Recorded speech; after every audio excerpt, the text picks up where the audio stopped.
come in from the wings and deliver the coup de grace on world economic growth. We all know the story. And then to drive the global economy off a cliff was kind of the coup de grace, wasn't it? And you can't. Fires. The coup de grace for me was when I found out that Building 7 had collapsed. And now for the coup de grace.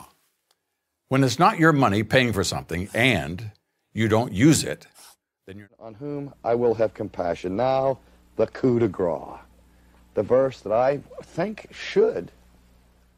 The doctors opened his veins, that would be kind of the coup de grace, right? So he would cure his tapophobia right there.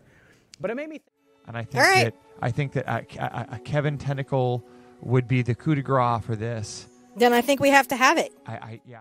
Actions and policies, but the sort of coup de grace, the thing that really was, I think in his view, the ultimate sin.